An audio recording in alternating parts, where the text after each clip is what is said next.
The first 7 or 8 years of life is self-esteem is built. Who are you around the first 7 or 8 years? Your mom, maybe a dad, an older brother or sister, right? And maybe a grandparent. You can't do anything about those. And what do those 3 or 4 or 5 people know about building self-esteem or building a high-performance person? Nothing. Fuck all. Show me your friends and I'll show you your future. You're the average of the 5 to 7 people that you hang with, chill with, your mates you go out to the fucking pub with, okay? Most of the people that are listening to this, those mates are fucking bums. Would you like to be measured when you die by the 5 mates that you had? Another way of asking it, would you like your kids to grow up and be like your mates? No fucking way. Yeah. Would you like your kids to grow up and be like your parents? No fucking way. And those are the kind of people you attract. We attract people, you know, the law of self-attraction is talking about positive attraction, but it also works in a negative way. Most of the people that we are associating with remind us of ourselves. They don't remind us of some world-class Olympian. Eagles fly alone. Eagles fly above the clouds. All the other dipshit birds fly in the clouds, okay? Legends. But eagles fly alone. Warren Buffett, Elon Musk don't hang. They don't chill. They don't go to the World Cup.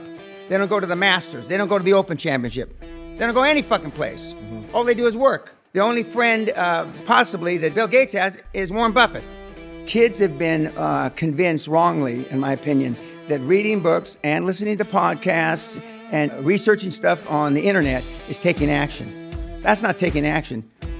The kids today find reasons or they find things to do to really procrastinate to not take action. But you gotta love, you gotta have a passion for what you do. If you don't, it gets tired. Being a high-performance professional is being able to do your very best when you don't feel like it. The high-performance people that we've alluded to so far during this interview don't hang out, don't go to the Super Bowl, they work 15, 18-hour days, have no friends. What does it take? A sledgehammer to hit the kid in the head to understand that they're doing the antithesis of that. They're doing the absolute opposite of that. And that's why their results are, de minimis. They're not worth a shit. But the kids today, and what I believe the political correctness movement, which is a manifestation of lack of self-esteem, it's hard to find anybody with self-esteem. And it's doubly hard to find somebody with self-esteem that's got some balls. People don't do what you tell them to do. They do what they see you do. If you're a leader that comes in at 6:30 in the morning, even though the workday doesn't start till 8:30, the employees will probably come in at 7:30. If they see you working until 8 o'clock at night, even though the workday is over at 4:30 or 5, they may not stay till 8 o'clock at night, but they'll probably work till 6:30, 7 o'clock at night. The same with raising kids. Kids don't do what you tell them to do. They do what they see their parents do. That's why so many kids are snowflakes, because their parents were snowflakes. Mm-hmm. So leadership starts with you and the examples you set, but you have to lead by example. You have to work.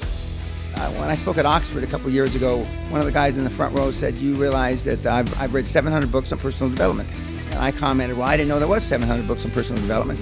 And a guy that was sitting two spaces over said, who would you rather have? Somebody that is advising you, counseling you, mentoring you, a person that has read 700 books, or a person that has done 700 transactions.